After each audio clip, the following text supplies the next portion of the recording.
नमस्कार दोस्तों, Herald online classes में आपका स्वागत है।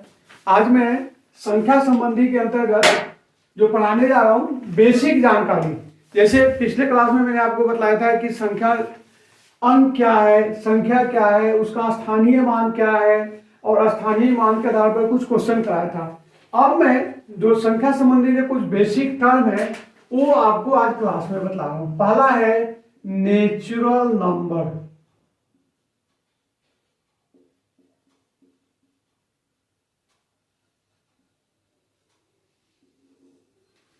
प्राकृतिक संख्या।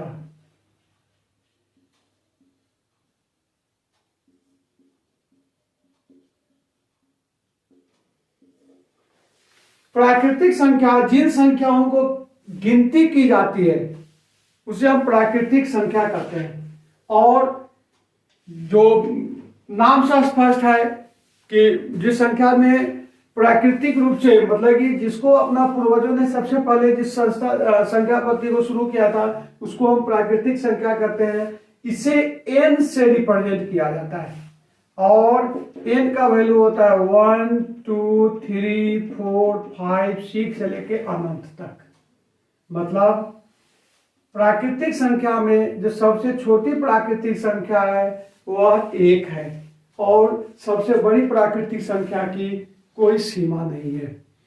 दूसरा होता है, दूसरी एक चीज और ध्यान दीजिए कि प्राकृतिक संख्या हमेशा धनात्मक होती है। फिर मैं ब्रीफिंग कर रहा हूं कि गिनती की संख्या को हम प्राकृतिक संख्या कहते हैं और वह 1 से प्रारंभ होती है और 1 से प्रारंभ होके और उसके अंतिम छोड़कर कोई सीमा नहीं है। पहला लाइन। दूसरा लाइन आपके लिए इंपॉर्टेंट है कि इसे n से रिप्रेजेंट करते हैं और तीसरा है कि यह हमेशा धनात्मक संख्या होती है। दूसरा उसके बाद जो संख्या पद्धति में जो टर्म है वह है पूर्ण संख्या।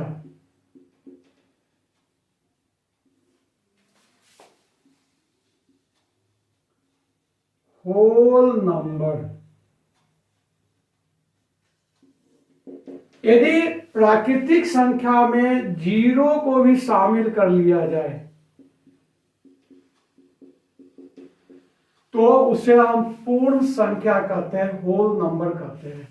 इसका मतलब हो गया, यहां से जो क्वेश्चन आ रहा है आपके लिए कि होल संख्या में 0 भी शामिल है। और दूसरा है कि होल संख्या को W से रिप्रेजेंट करते हैं, W। तो अब आपके लिए क्वेश्चन क्या सब हो गया।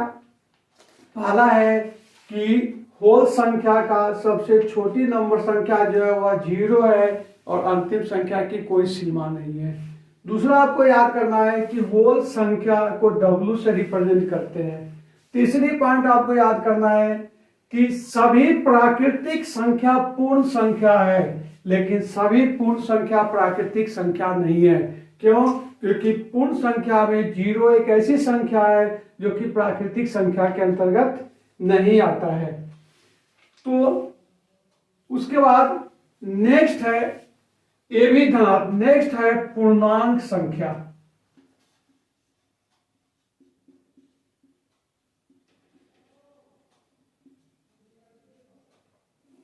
पूर्णांक संख्या मतलब इंटीजर संख्या को, यदि इसमें उन पूर्ण संख्याओं को धनात्मक और ऋणात्मक संख्याओं को और 0 को भी शामिल कर दिया जाए तो उसको हम पूर्णांक संख्या कहते हैं। मतलब -5 -4 -3 -2 0 1 2 3 4 इसको कहते हैं पूर्णांक संख्या। इंटीजर मतलब जिसमें कि माइनस और प्लस दोनों और शून्य को भी शामिल किया जाए तो उसको हम पूर्णांक संख्या कहते हैं। अब यहाँ ही एक चीज मैं आपको बता दूं कि संख्या रेखा, इसी जगह से एक टर्म आती है संख्या रेखा। संख्या रेखा में हम नंबर लाइन में दोनों को रिप्रेजेंट करते हैं। मतलब एक अगर नंबर लाइन लेते हैं और नंबर लाइन में यहां आप 0 लिख दिया, यहां मैंने तीर का निशान लगा रहा हूं। क्यों? क्योंकि यह इसकी कोई सीमा नहीं है।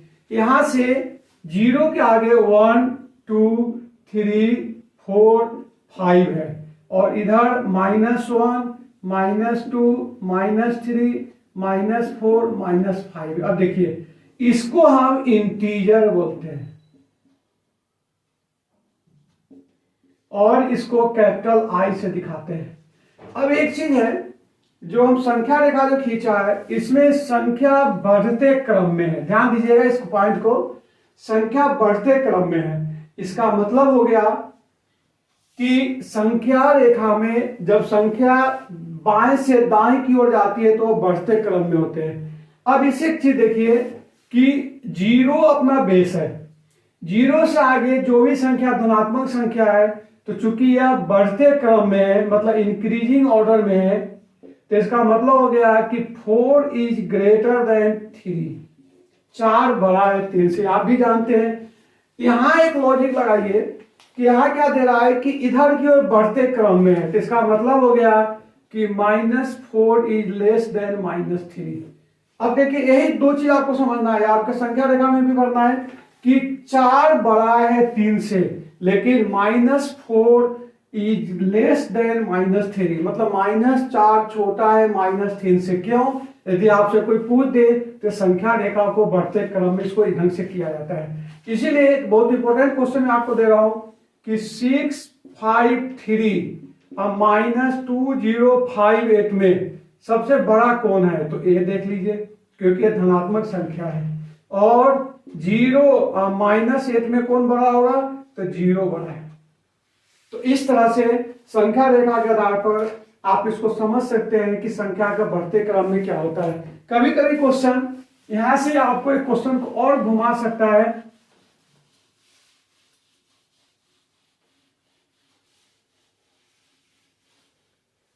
क्वेश्चन है कि -256 -1058 396 एंड 4 में इसको बढ़ते क्रम में लिखिए। तो अगर बढ़ते क्रम में लिखेंगे मतलब इंक्रीजिंग ऑर्डर में तो ध्यान होगा सबसे छोटी संख्या हो गया -1058 -256 -4 और 396। इस तरह से एक संख्या पद्धति हो गया। उम्मीद करता हूं कि इधर के कोई भी क्वेश्चन होगा तो उसको आप हल कर लेंगे। उसके बाद संख्या में नेक्स्ट जो टर्म है वह है सम और विषम संख्या।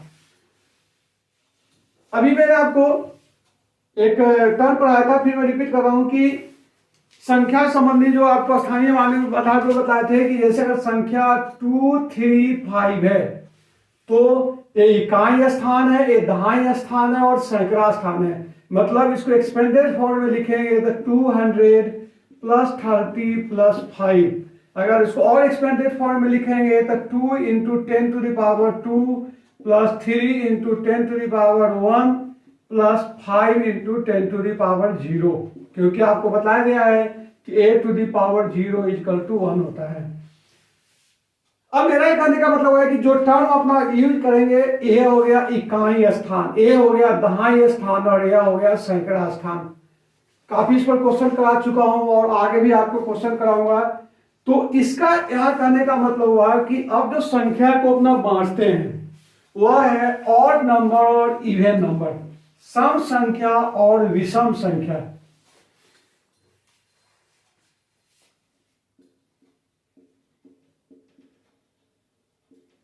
सम संख्या और विषम संख्या मतलब इवन नंबर और ऑड नंबर। किसी संख्या के इकाई अंक यदि 0 2 4 6 और 8 हो तो वह आपको सम संख्या होगा, और किसी संख्या की इकाई अंक यदि 1 3 5 7 और 9 हो तो आपका विषम संख्या होगा। इसको ऐसे भी कहा जाता है कि यदि किसी संख्या में 2 का भाग जाता हो तो सम संख्या, और यदि 2 का भाग नहीं जाता हो तो विषम संख्या। इस ढंग से आपका एक टर्म हो गया सम संख्या और विषम संख्या। अब आपको 6, 8, 9, 5, 6, 4। अब दोस्तों इसमें आपसे कोई पूछ दे कि संख्या सम है कि विषम है, तो बिना पूरा क्वेश्चन को 2 से भाग देते हुए इसके आधार पर आप बोल सकते हो कि 4 जो है वह ये आपका सम संख्या है, इसका मतलब पूरी संख्या सम हो गया। 7, 7, 7, 9, 7, 8 इतनी बड़ी संख्या है, लेकिन चूंकि इकाई अंक 8 है, इसका मतलब जो कि सम संख्या है, तो इसका मतलब हो गया कि पूरी संख्या जो है वह सम संख्या हो गया। इसी ढंग से 6, 6, 5, 8, 5, 9, 3 चूंकि इकाई अंक विषम संख्या है, इसीलिए आपको सब संख्या विषम संख्या हो गया। तो इसके आधार पर भी क्वेश्चन पूछे जाते हैं। अब यहां से सम संख्या और विषम संख्या से कुछ इंपॉर्टेंट पॉइंट में आपके लिए नोट करके लाया हूं, उसको ध्यान से देखें।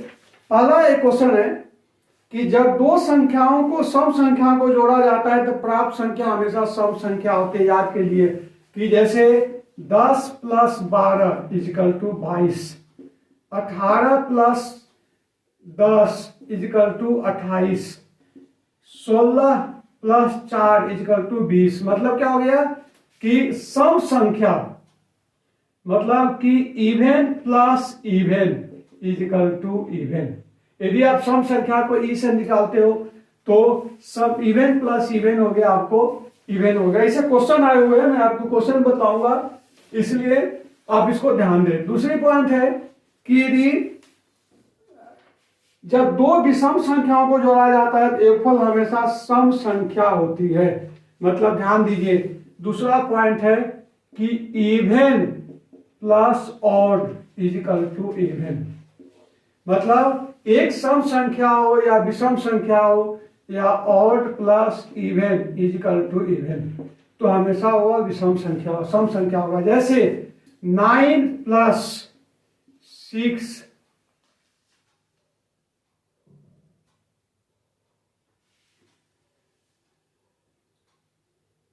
सॉरी 9 एक गलत हो गया, थोड़ा इसको माइंड सॉरी इसको थोड़ा ध्यान दीजिए, एक गलत हो गया।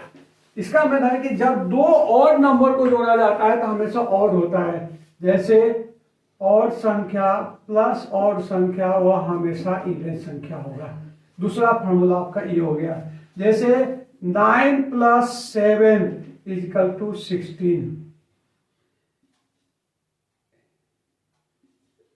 7 + 5 = 12, 11 + 7 = 18। तो क्या हो गया, पहला रूल हो गया कि E + E = E। मतलब दो सम संख्याओं को विषम संख्या सम संख्या को जोड़ोगे तो सम संख्या होगा, और दोनों अगर विषम संख्या को जोड़ते हो तो भी वह सम संख्या होगा। तीसरा रूल,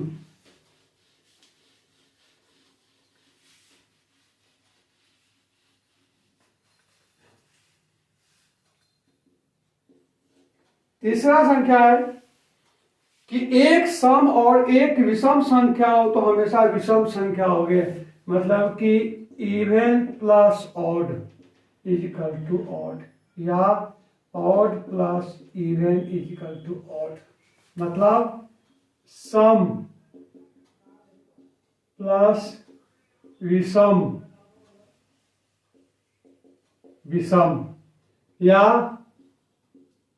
विषम प्लस सम = विषम। ध्यान है, मतलब हो गया कि 15 + 8 23, 7 + 6 = 13।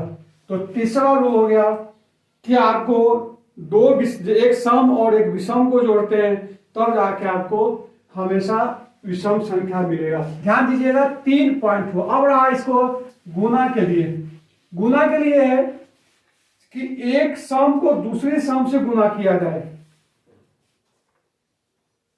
मतलब फोर्थ रूल आपका हो गया कि E × E एक सम को दूसरी सम से गुना किया जाए तो गुना हमेशा ई होगा।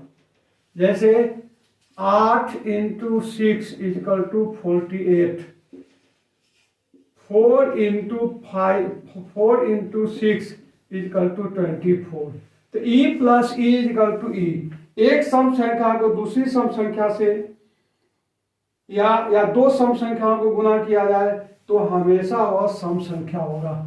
फिफ्थ रूल यह है, एक विषम संख्या मतलब कि ऑड × ई या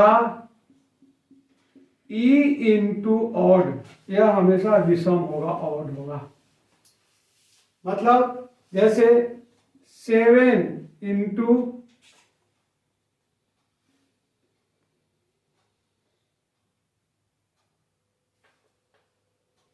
नहीं, ये फिर उलझन है, ध्यान दीजिए इसको कि यदि एक विषम हो और एक सम हो, एक संख्या को विषम संख्या से गुना किया जाए तो ये हमेशा ई नंबर होगा।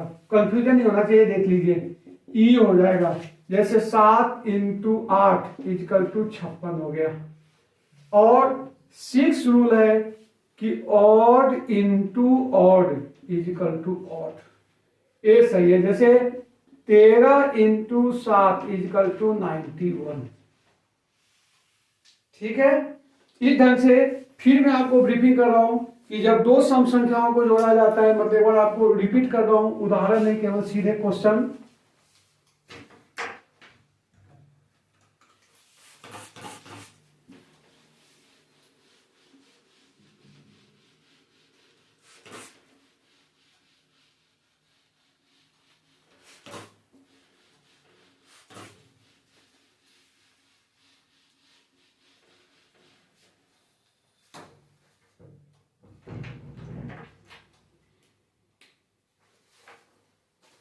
क्वेश्चन है कि जब दो सम, इसको लिख सकते हैं कि E + E, जो दो सम मिलकर जो संख्या होगा वह हो जाएगा E।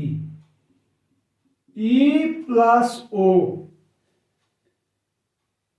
एक सम और विषम संख्या को जोड़ते हैं तब जाके ऑड हो जाएगा, दूसरा रूल।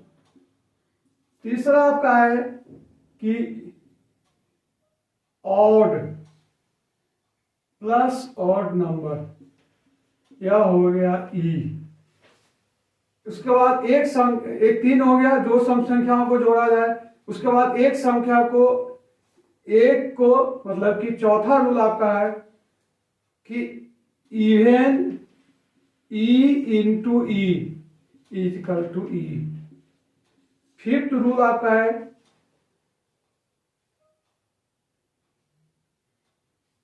कि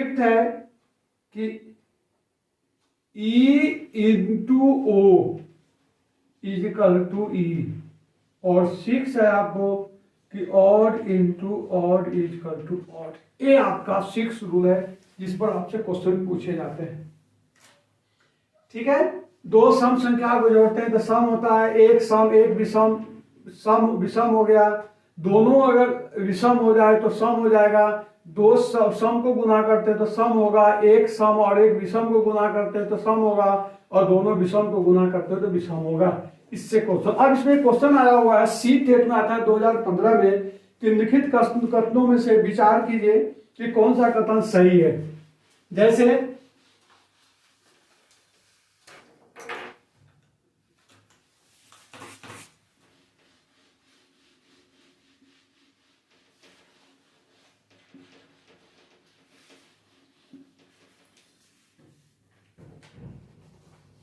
कथन है, सी टेट का पेपर में आपको करा रहा हूं कि 3 विषम संख्याओं का गुणनफल सम होगा। यह गलत है। 3 विषम संख्याओं का वही रूल आगे भी लगेगा, क्योंकि आपको मैंने बताया था कि E × E, O × O हमेशा O ही होता है। जैसे आपको बताया था कि 3 × 5 15 हो गया, और इसको अगर 3 से गुना करते हो तो 45 होता है। तो मतलब यहां आप रूल को देख सकते हो कि ऑड × ऑड × ऑड = ऑड ही होगा। तो आप इस क्वेश्चन को कर सकते हो। एक सम संख्या और एक विषम संख्या का अंतर एक सम संख्या होगा। ये भी गलत है। अंतर में देख सकते हैं कि एक सम संख्या जैसे कि 8 माइनस 3 इक्वल टू 5, यहां से भी आप रूल बना सकते हैं कि even minus odd equal to odd होता है। तीसरा है कि दो विषम संख्याओं और एक सम संख्याओं का योगफल हमेशा सम संख्या होगी। यहाँ दो, आपको मैंने बताया था कि दो विषम संख्याओं को अगर योगफल करते हैं तो सम संख्या है, मतलब आपको बताया था ना कि o plus O equal to o होता है, और जब इसको करोगे एक फल में सम, फिर इस पे sorry o plus O equal to E होता है और e plus E equal to E होता है। ध्यान रखिएगा, जैसे सिंपल एग्जांपल कि 3 प्लस 5 यह हो गया 8 हो गया, और 8 में 4 जोड़ दोगे तो 12 हो गया। ये सीटेट का पेपर, तीन विषम संख्याओं का योगफल एक सम संख्या होगा नहीं, दो विषम संख्याओं का हो सकता है लेकिन तीन का नहीं होगा। जैसे 3 प्लस 5 प्लस 7, देख लीजिए 5 3 8 और 7 15 हो गया, इसका मतलब उत्तर इसका सही 3 हो गया। अब नेक्स्ट क्वेश्चन है इसमें,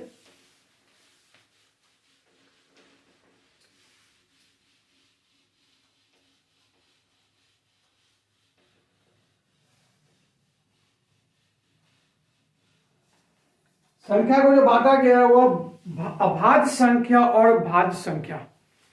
अभाज्य और भाज्य संख्या मतलब पहला हो गया प्राइम नंबर,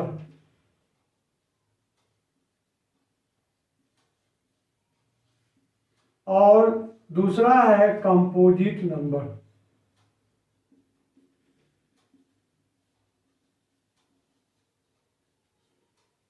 इसको बोलते हैं अभाज्य संख्या।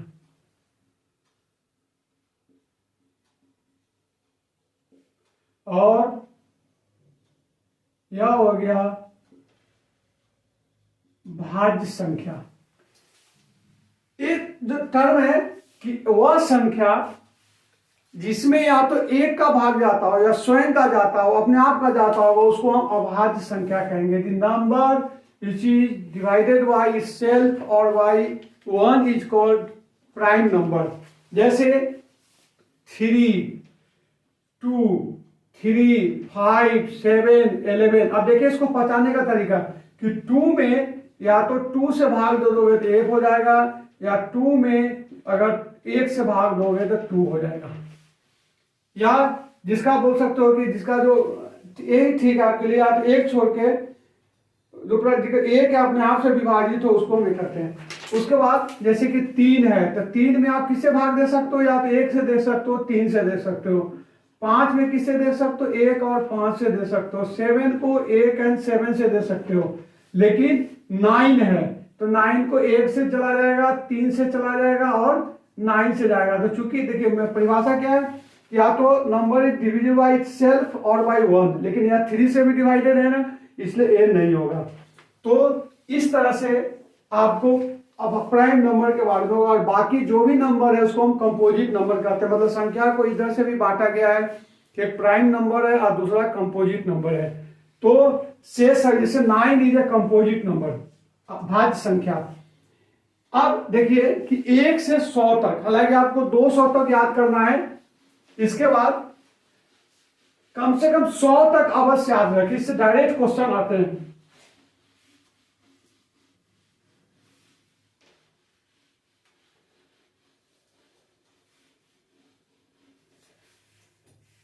डायरेक्ट क्वेश्चन इधर से आते हैं कि पहले तो एक चीज जो मैं आपको बताना चाह रहा हूं कि इसको समझिए कि प्राइम नंबर और कंपोजिट नंबर में निकालते हैं।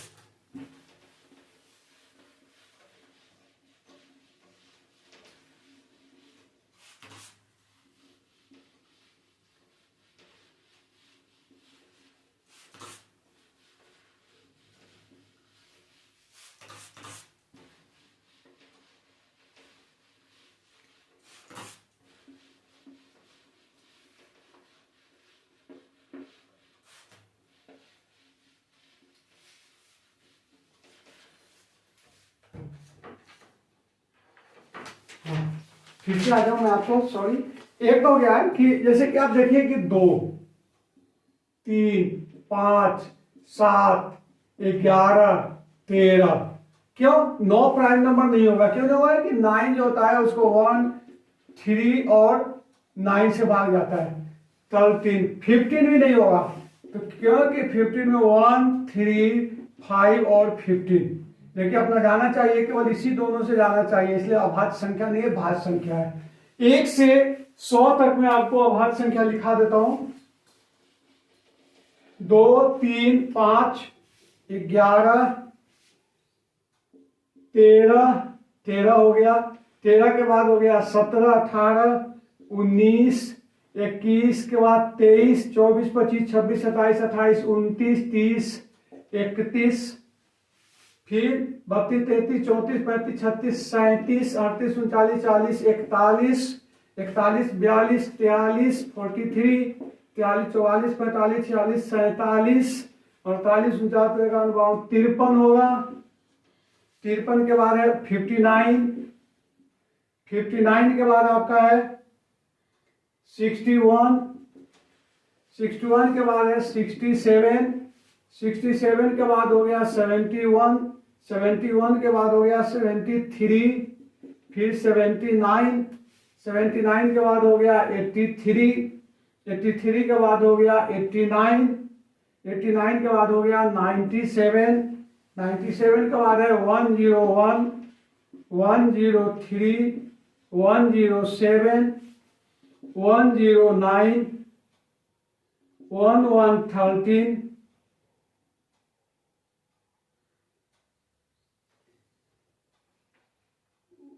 उसके बाद इतना अभी रहने दीजिए, उसके बाद हो जाएगा 11, 127, 127 के बाद हो जाएगा 131, कम से कम इतना रहने देता है। देखिए अब क्वेश्चन का जो तरीका है कि यहां से एक तो क्वेश्चन आप देख सकते हो कि सबसे छोटी अभाज्य संख्या 2 है।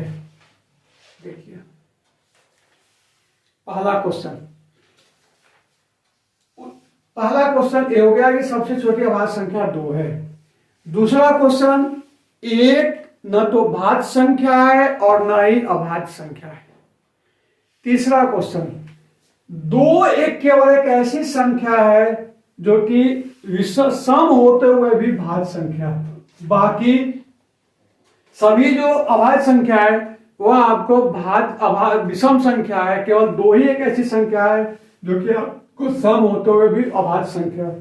तीसरा क्वेश्चन आ गया कि सबसे छोटा जो है कि विषम अभाज्य संख्या 5 है, 3 है, 3 जो है वह सबसे छोटा विषम अभाज्य संख्या है कि इवन ऑड नंबर है और अभाज्य संख्या है।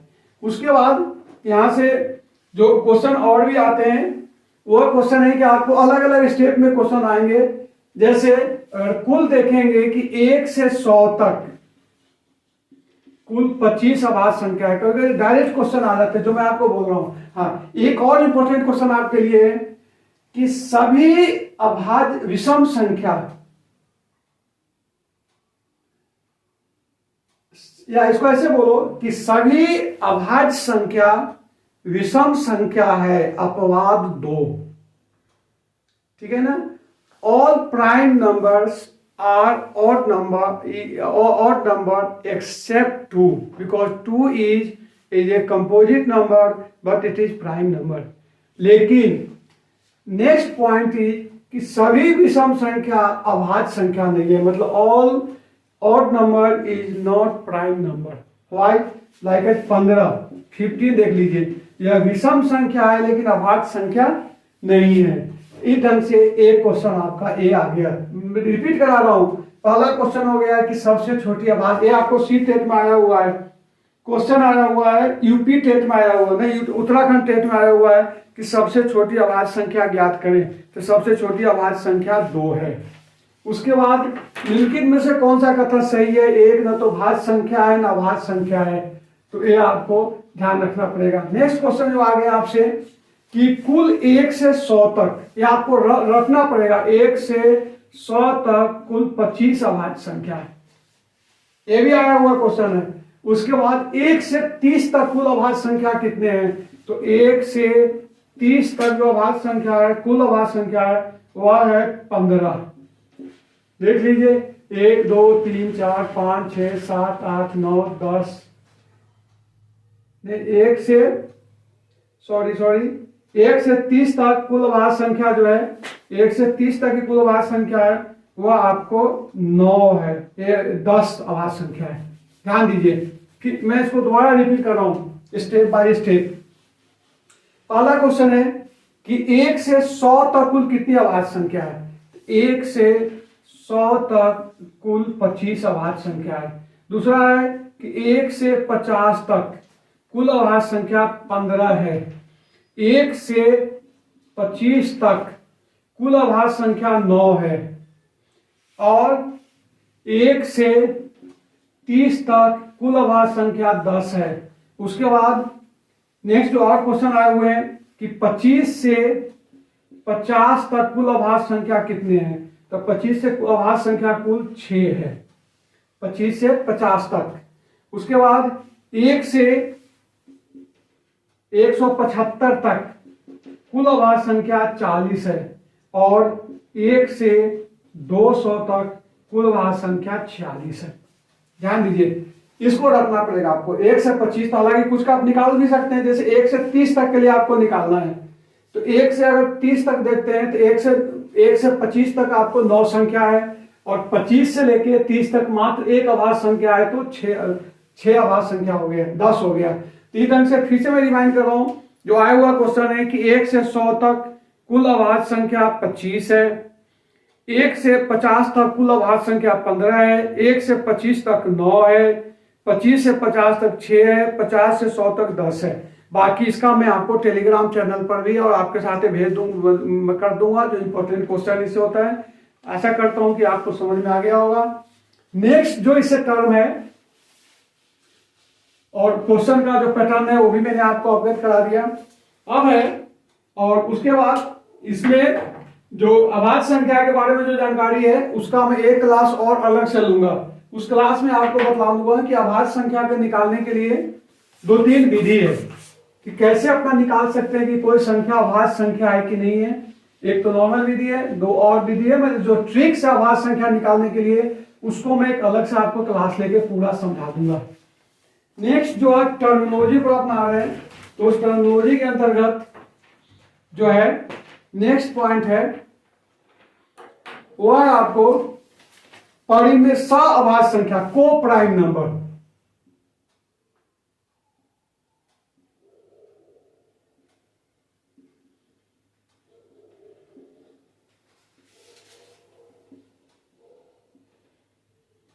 प्राइम नंबर, को प्राइम नंबर वह 2 संख्या जिनका कि उभयनिष्ठ बिंदु केवल एक हो या जिसका कि मौसम पर एक हो उसको हम अभाज्य संख्या कहते हैं। जैसे 2 और 3, 4, 5, 8 और 9 यह है को प्राइम नंबर है। लेकिन एक 4 और 6 यह को प्राइम नंबर नहीं है, क्योंकि इस दोनों में जो उभयनिष्ठ गुणनखंड है 1 भी है और 2 भी है। फिर ध्यान दीजिए कि वह संख्या, इसको अगर परिभाषित करना चाहते हैं तो 2 या 2 से अधिक संख्याओं में 1 के अलावा कोई उभयनिष्ठ गुणनखंड नहीं हो तो उसको हम को प्राइम नंबर या असभाज्य संख्या कहते हैं। इससे भी क्वेश्चन आते हैं, जैसे 11 और 15 को प्राइम नंबर है, 11 और 12 को प्राइम नंबर है, लेकिन 12 और 15 को प्राइम नंबर नहीं है। क्यों? यहाँ 1 भी उभयनिष्ठ है और 3 भी उभयनिष्ठ है, तो यह को प्राइम नंबर आपका नहीं होगा। उसके बाद एक इंपॉर्टेंट पॉइंट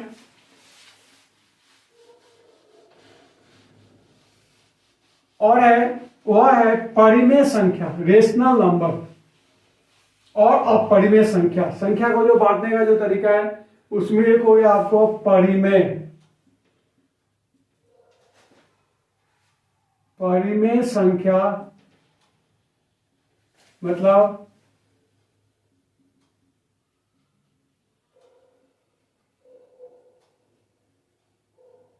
रेशनल नंबर, और अपरिमेय संख्या मतलब हो गया इरेशनल नंबर। ध्यान दीजिए। अब परिमेय संख्या और अपरिमेय संख्या क्या है? किसी भी संख्या को जिस पर P अपॉन Q के रूप में लिखा जाए और जहां Q is not equal to 0 तो उसको हम परिमेय संख्या कहते हैं। अब इस सेंस को समझिएगा क्योंकि बहुत ही उलझन वाली बात है। परिमेय संख्या को अगर आप ऐसे भी परिभाषित कर सकते हो कि वह संख्या जिसमें कि हर का मान निश्चित हो, समझने के लिए कि जैसे 4/5 यह एक परिमेय संख्या है। अब यही से उलझन हो जाता है कि इसको एक और नाम से बुलाते हैं, लेकिन इसको परिमेय संख्या भी कहा सकता है। लेकिन जैसे 5 है तो 5/1 हो गया तो यह भी एक परिमेय संख्या हो गया। तो इसका मतलब हुआ सभी प्राकृतिक संख्या और पूर्ण संख्या जो है वह परिमेय संख्या है। मतलब सभी प्राकृतिक संख्या परिमेय संख्या है। क्यों? क्योंकि कोई भी संख्या है, अगर 7 है तो 7/1 लिख सकते हो, 0 है तो इसका मतलब क्या हो गया कि सभी प्राकृतिक संख्या परिमेय संख्या है। ध्यान दीजिए कथन को। दूसरा है कि सभी पूर्ण संख्या परिमेय संख्या है। पर सभी पूर्ण संख्या में अगर 0 एक आ गया तो 0/1 भी लिख सकते हैं, तो यह एक परिमेय संख्या है। सभी पूर्णांक संख्या परिमेय संख्या है, जैसे कि -5/1 लिख सकते हो, तो सभी ये भी परिमेय संख्या हो गया। मिला जुला के आपको एक चीज ध्यान रखना है कि जिसमें हर का मान निश्चित हो। अब इसको क्लासिफाई अपरिमेय संख्या का क्या मतलब होता है कि जहां हर का मान निश्चित नहीं हो। बहुत इंटरेस्टिंग पॉइंट है। जैसे आपको √2 हो गया तो देखिए √2 अपरिमेय संख्या। क्यों? क्योंकि √2 का मान होता है 1.414 डॉट डॉट डॉट होता है। डॉट डॉट का क्या क्या मतलब हो गया कि इसका अपना हर का मान निश्चित नहीं कर सकते, तो इसको हम अपरिमेय संख्या कहते हैं। देखिए बहुत ही उलझा हुआ चीज है। उलझा हुआ इन द सेंस की कंफ्यूजन होते रहता है कि किसको क्या मान है। अब जैसे सिंपल एग्जांपल बताता हूं कि यदि √2 है या √5 है और √9 है, इसका वर्गमूल निकालते हैं तो 3 हो जाएगा, तो एक परिमेय संख्या हो गया। लेकिन इसलिए एक परिमेय हो गया। लेकिन √5 के मान निकालेंगे तो 2 पॉइंट कुछ कुछ होगा, तो 2 पॉइंट कुछ का मतलब हो गया कि कोई निश्चित नहीं कि कितना होगा, तो यह एक अपरिमेय संख्या हो गया। इसीलिए एक बहुत इंटरेस्टिंग क्वेश्चन है कि पाई का मान या तो आप 22/7 लिखते हो, तो 22/7 क्या एक परिमेय संख्या है। लेकिन इसका मान अगर 3.1417 डॉट डॉट लिखते हो, डेसिमल में लिखते हो, तो इसका मतलब इसका हर का मान निश्चित नहीं है, तो यह एक अपरिमेय संख्या हो गया। तो इस ढंग से जो आपका कंटेंट्स हुआ परिमेय और अपरिमेय के बारे में। अब नेक्स्ट पॉइंट है वह है वास्तविक संख्या।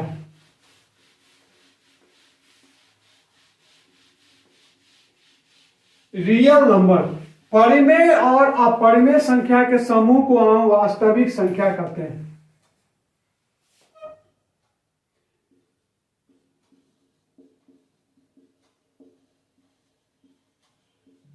वास्तविक संख्या। परिमेय संख्या मतलब कि परिमेय संख्या और अपरिमेय संख्या के समूह को हम वास्तविक संख्या कहते हैं। और जैसे √5, √3,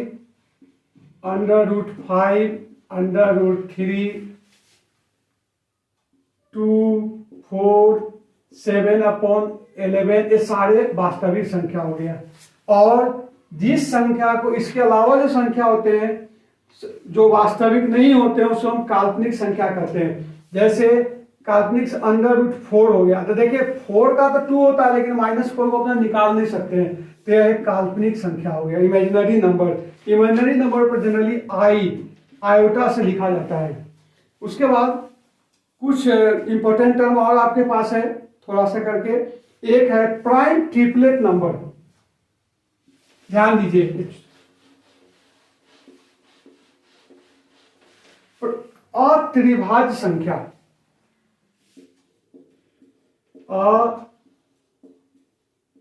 अत्रिभाज्य संख्या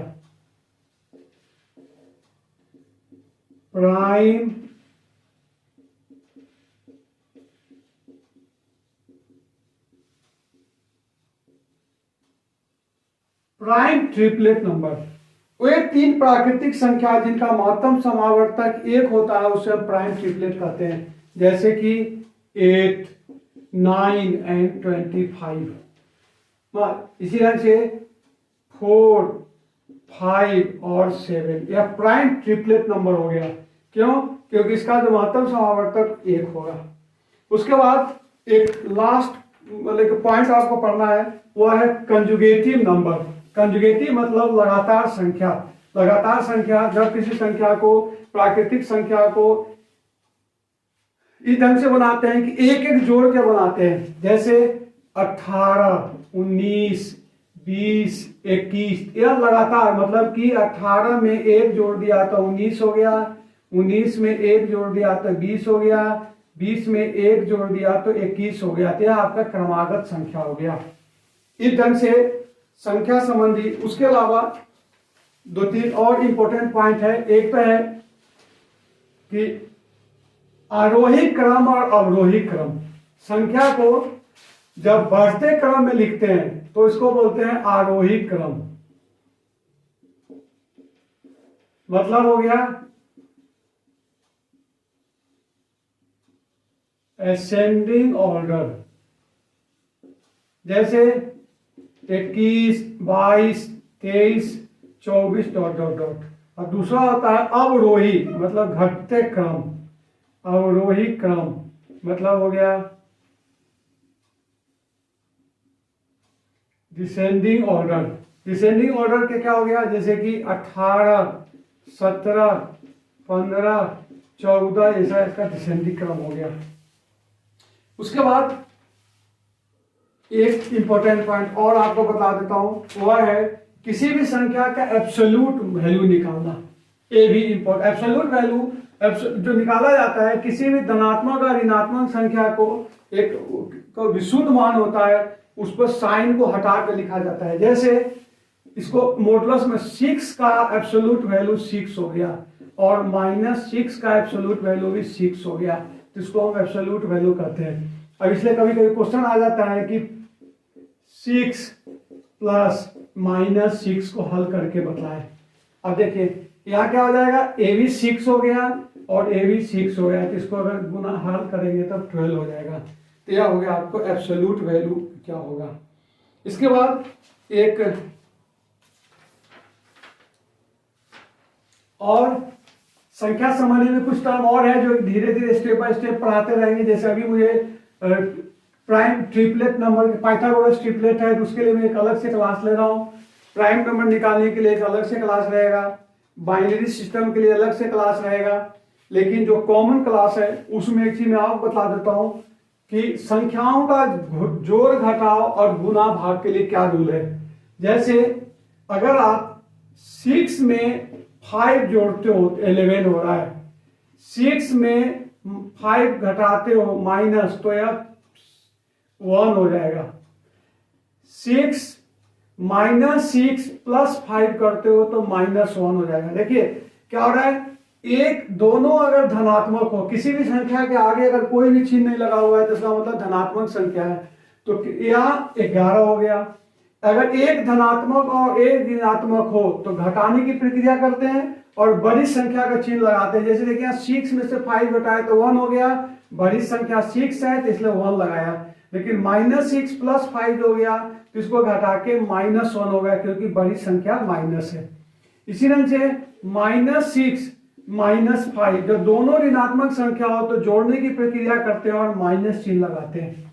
उसके अलावा 6 × 5 = 30, -6 × 5 = -30, -6 × -5 = 30 और 6 × -5 = -30।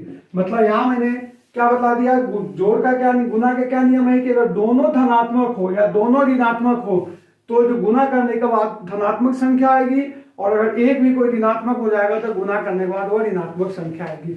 इसी ढंग से लास्ट पॉइंट आपको एक चीज और बता देता हूं कि जैसे 6/2 = 3, -6/-2 = 3, वही रूल हो गया। अगर दोनों धनात्मक दोनों ऋणात्मक हो तो, और 6/-6 = -3 और -6/2 = -3, मतलब कोई भी एक अगर ऋणात्मक नेगेटिव नंबर होगा तब जाकर इसको नेगेटिव होगा। आशा करता हूं कि आपको समझ में आया होगा। अगली क्लास में इसका कुछ क्वेश्चन का आपको प्रैक्टिस करा दूंगा और नेक्स्ट क्लास में मैं आपको प्राइम नंबर निकालने के लिए कुछ शॉर्टकट विधि दूंगा। दूसरा है कि बाइनरी सिस्टम निकालने के लिए, और तीसरा हो जाएगा आपको पाइथागोरस ट्रिपलेट पर। Okay, thanks. आशा करता हूं कि आपको वीडियो पसंद आएगी। यदि पसंद please like and subscribe share करें, सब्सक्राइब करें और मुझसे जुड़े रहें। Okay, again thanks.